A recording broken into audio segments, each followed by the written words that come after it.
Thanks very much for staying with us. Time now for Africa News with me, Georgia Calvin-Smith. Tonight, on the eve of Algeria's long-anticipated presidential election, there's not much doubt the vote will return President Abdelaziz Bouteflika to power and fourth term, despite his ailing health and calls for change. Many Algerians, haunted by memories of the Islamist war of the 90s, hope more of the same will mean more stability. We'll be hearing from our correspondent on the ground. Also, gone but not forgotten, a decade on from the disappearance of French-Canadian journalist Guy-André Kiefer, the search for him continues. He went missing from Abidjan whilst investigating corruption in the vast Ivorian cocoa sector. Authorities have been accused of not doing enough to find out what happened. And we're joined by one of the directors of the Virunga Foundation after the chief warden of Africa's oldest national park is shot 4 times near Goma. Manuel de Merode may have been targeted over his vigorous defence of Virunga Park's interests. First up, Algeria is going to the polls on Thursday, holding a presidential election. Long-term President Abdelaziz Bouteflika has been in power for 15 years and is widely tipped to win a 4th term in office. Catherine Norris-Trent, Camille Hakiki and Adele Gastel report. Nothing to do, as usual.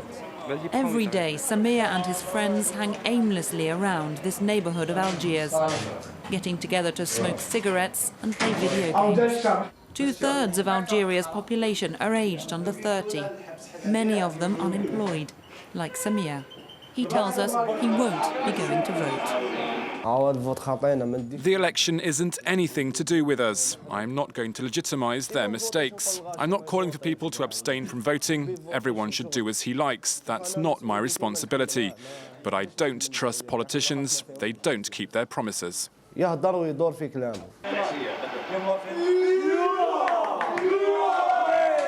younger generation with little hope for the political future.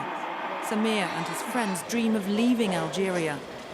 For others who remember the country's long civil war, the priority during the election is avoiding any uproar. The only politics I care about is having enough to eat, drink, a roof over my head, and a bit of fun. The rest doesn't interest me. Our biggest concern in the country today is living in peace. That's all we want, peace. Algerians have followed this election campaign closely and love talking about politics. But a big question is, how many of them will bother turning out to vote and expressing their hopes for the future via the ballot box? Well, Catherine Norris-Trent, who we saw at the end of that report, joins us now. She's following the election in Algeria for us.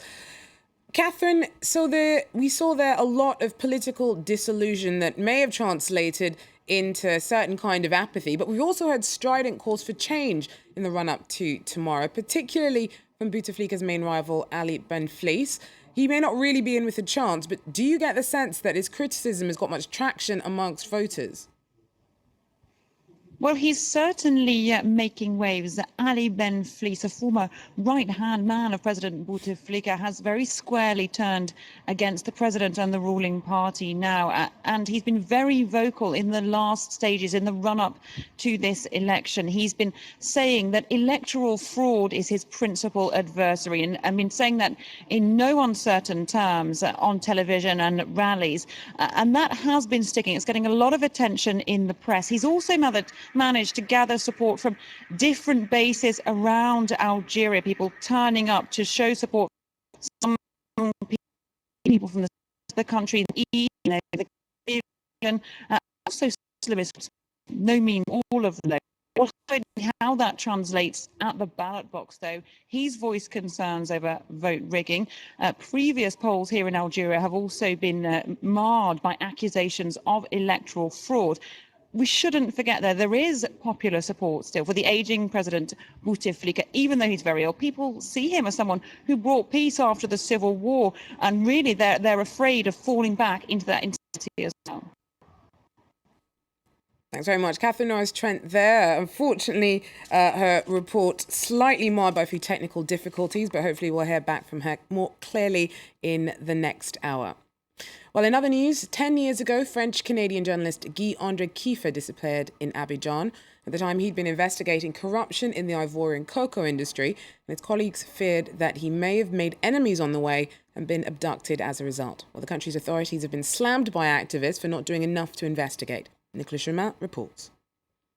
A dozen posters of Guy-André Kiefer have been put up in Abidjan. They've been funded by Reporters Without Borders and will stay there for 2 weeks. On them, a quote reads, "No one will be protected," a statement made by President Alassane Ouattara. Yet, according to the NGO, the investigation has made no progress since Ouattara came to power in 2011. The arrival of the new government in Ivory Coast did not solve the problem, despite the fact that the main suspects were close to the former rulers, including Michel Legré, who is the brother-in-law of the former First Lady. He has not been troubled by the new government. Guy-André Kiefer was last seen 10 years ago on a car park in Abidjan, where he was due to meet Simone Bagbo's brother-in-law.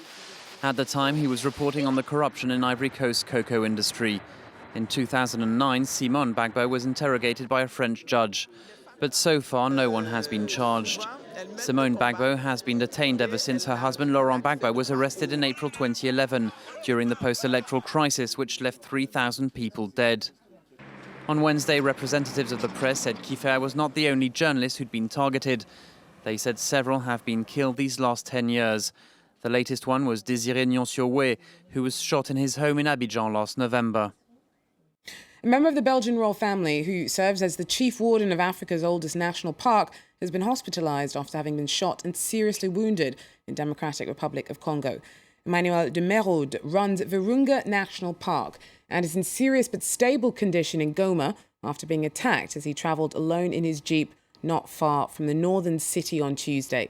The team is standing by ready to airlift him to Nairobi for further treatment. De Merode is one of several officials who fought fiercely to protect the park from the threat of poachers, local militia and even oil exploration. Olivia Salazar-Winspear has more. It's the biggest national park in Africa, 2 million acres of forest, mountains and even a volcano. Managing such a site is a mammoth task. State funds from the Democratic Republic of Congo are not enough to cover costs. Park director Emmanuel de Merode was in charge of administering funds from a not-for-profit foundation to make up for the shortfall. The Virunga National Park was established in 1925, while the DRC was under Belgian colonial rule, a protected environment where today some of the world's endangered mountain gorillas can still be found. The UNESCO heritage site has suffered since the country's civil war in 1997, falling prey to illegal poachers and deforestation carried out by local communities. Activists are worried about a plan for oil exploration in the park, initiated by British firm SOCO International. Security in Virunga has long been a serious concern. This sweeping expanse of land has only 400 rangers. Authorities plan to add an extra 100 security staff to that number. In the last 15 years, some 130 of the park's guards have been killed in skirmishes with poachers or other armed groups. The Kivu province has been plagued by conflict for more than 2 decades and is home to a number of rival armed factions. François-Xavier de Donnier is a Belgian MP and a director of the Virunga Foundation. He joins us today. Thanks very much for coming to see us. Now, assumedly, de Merode must have made quite a lot of enemies in doing his job. Well, of course, he put obstacles on the road of many people. First of all, he made it difficult for potential oil exploiters to do their job because he pleaded the legality, and the legality today forbids any exploration or exploitation within the park. Of course, Parliament may change the law, but they haven't done it yet. Second, he was also fighting against the illegal charcoal producers, and charcoal sales are the biggest source of revenue of the FDLR, the former Hutu rebels. Thousands of them are still in the park, or around the park mostly, but also some of them in the park. Third, he also fought the Mai Mai illegal fishing activities in Lake Edward. And lastly, last week, a group of people settled on an island which belongs to the park, but which was no private land, were expelled. And of course, they had bought this land illegally from local politicians who had no property rights on the land. So we have here at least 4 tracks to be explored by the judicial system. So you're pretty confident that he was targeted?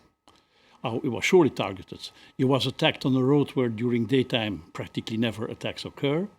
And the attacker stole nothing not even his cellular phone, not even his iPhone, nothing. They shot at him and they disappeared in the jungle. Now, bearing in mind what you've just said about the conditions under which de Merode worked, he must have been aware that he could potentially be a target. I told it very, very often to him, and he was aware of that. But sometimes you just take risks which you maybe should not have taken. But he was aware that he could be a target, and some of his personnel was targeted in the past. They were not killed, but they were illegally arrested because they had put obstacles on the road of Soko, for instance. And it sounds like he had quite a lot of... he had official powers as well. It's not just that he was a warden dealing with the wildlife and the... He's a civil servant of Congo. He has managerial powers as head of the park, but he has also judicial powers. Now, what happens in the absence of de Merode? 8,000 square kilometres of Africa's oldest national park, beset with all these challenges that you've just outlined. He seems to be at the forefront of protecting its interests. When he's out of action, what happens? Well, he has a good staff. He has very good deputies. So for a few weeks, even 1 or 2 months, the park can work without him being present. And as soon as he will have recovered, he can also phone his directives. So I don't think that there is a vacuum of power in the park, and those who want to destroy the park shouldn't believe there is now a vacuum of power. This is not the case. There is a very strong staff of deputies, and Emmanuel de Merode will very soon be able to manage from his home where he will be recovering fully.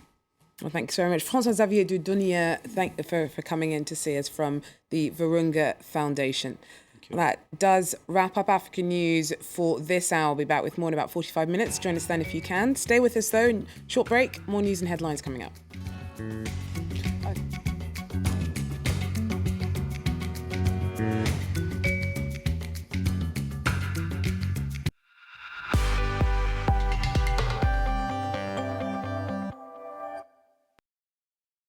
It's more than the driver. It's more than the car.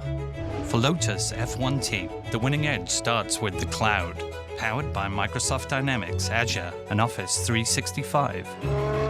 The team can analyze and share data from over 200 sensors, working in sync to make the calls that make the difference between winning and losing. This is the Microsoft Cloud.